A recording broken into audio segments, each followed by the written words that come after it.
What's going on, everyone? This is Kevin here, and in this video, we're going to be taking a look at some various accessories by Tudia for the Google Pixel 4a 5G.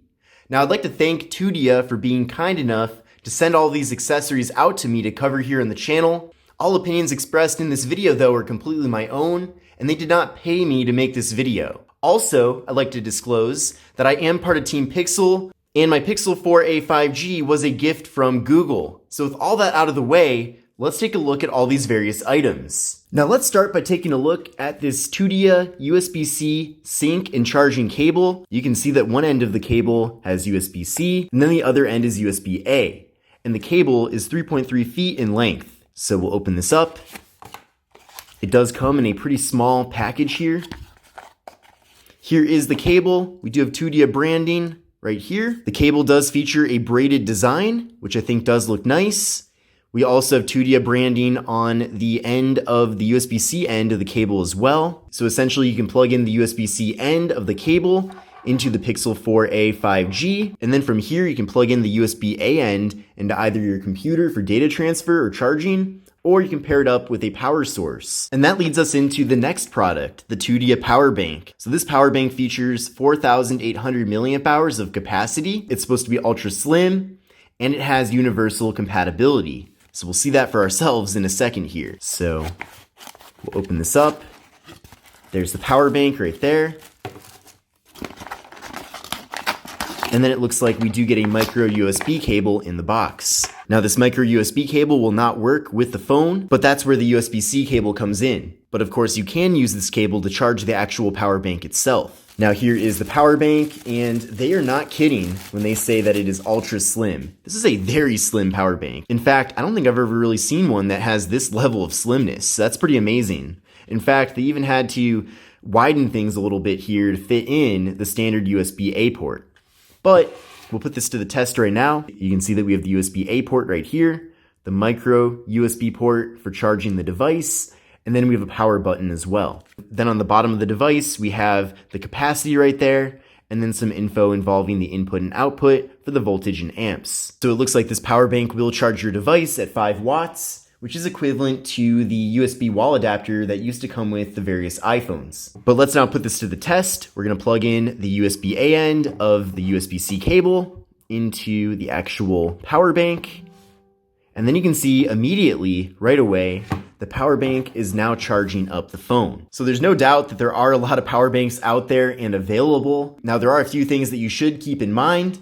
First thing is that just like any other battery that you would get in any other device, whether it's a smartphone or a camera or noise-canceling headphones, batteries don't work as well as time goes on, especially as you use them more and more. So if you've been using the same power bank for like 5 or 6 years now, it's most likely working at a fraction of the level that it worked at originally. So what I'm trying to say here is that essentially you probably should be replacing your power banks every couple of years, especially if you want to get the most out of them. And there's nothing more disappointing than charging up your power bank, going on a trip somewhere and depending on that power bank, and then finding out that it really only works half as well as it used to work. So I would either keep an extra spare power bank around, or just replace your power banks on a regular basis every couple of years. But you can see this power bank is having no issues charging up the phone. It is indeed charging here, so I'm very happy about that. Now moving on, we do have 4 different cases from the Tudia Merge series. Now these cases are all exactly the same.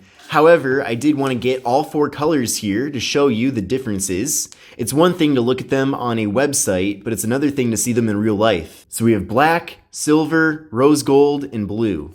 So we're going to try on each case on this phone, and we'll take a look and see how they work.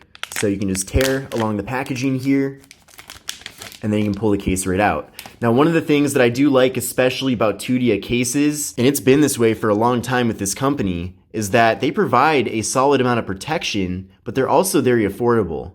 So one of the things that kind of annoys me about cases in general is that after using them for about 6 months, and it doesn't really matter if it's a premium case or a lower end case, whatever it is, cases get kind of gross after a while, and they pick up scratches and other dents and blemishes. And that's a good thing because those various scratches are not scratching your phone, they're scratching the case instead. So the cases are serving their purpose. However, I personally like to swap out cases about every 6 months or so, just to keep them nice and fresh. So the good thing is that with Tudia, their cases are all very affordable, so replacing them on a regular basis is not really a big issue. Now, of course, if you want to stick with the same case for an extended period of time, that's not going to be an issue either, and they are still going to hold up very nicely. Now, these cases are dual layer cases. You can see on the inside it does say Tudia merge. Since it is a dual layer case, you are going to first want to take out the bottom part of the case. So this inside layer is more of a flexible, almost rubbery type of material. And then the other part is a hard plastic material. So to install this, you're first going to slide in the phone, button side first. And this is very easy. Then from there, you're just going to take the back plate and you're going to snap it right in. And you can see, just like that, everything is now completely installed. So that's awesome. You're definitely getting a lot of protection with these cases. You can see that we have a decent lip as well, protecting the display. We have easy access to the volume down, volume up, as well as the power button. Also on the top of the device, we have nice cutouts for the noise canceling microphone and 3.5mm headphone jack. And same thing for the bottom of the phone. We have cutouts for the speaker, microphone, and USB-C port. And then on the back of the phone, we have nice protection for the camera module, but then also easy access to the fingerprint sensor. Let's give that a try right now. And that was very quick and again, easy to access. So in general, these cases are very practical. They provide a good amount of protection and also they're very affordable too. Now to see the most up-to-date pricing for them, I would definitely recommend taking a look at the link in the video description as prices always change. But let's now try on the other various colors. Now here's the case in blue. Now this is probably one of my favorite colors out of the 4 colors. If you want to be really casual and not too flashy, then I suppose go with black. But if you do want kind of a more colorful case here that is a little bit more bold and flashy, then I would say that the blue color really does achieve that. But you can see really a nice design in general. Again, really easy access to the fingerprint sensor, so no issues there. And in general, you're getting really nice protection. Here's the case in rose gold. Another really nice color, a little bit different, from the other colors, but I could definitely see where this could be appealing. You can also see that we have some extra reinforcements on the sides. This is consistent with all the cases, obviously, since they're all the same, just different colors, but I do think this is a good color as well. And then finally, here is the case in silver. I think this also looks really sharp as well. I'm really curious to know what you think. Out of these 4 colors, which one is your favorite? I think all the colors are appealing in their own ways, but it really comes down to personal preference on the other hand. But I hope you enjoyed this video about these various accessories from Tudia for the Google Pixel 4a 5G. If you enjoyed the video, definitely make sure to give it a thumbs up. Also, again, thank you Tudia for sending all of these out for me to cover here on the channel. And if you're interested in learning more about the company in general, you can go over to their website at tudiaproducts.com, or you can take a look at the various links in the video description. But again, thanks everyone for watching. This is Kevin here, and I will see you in the next one.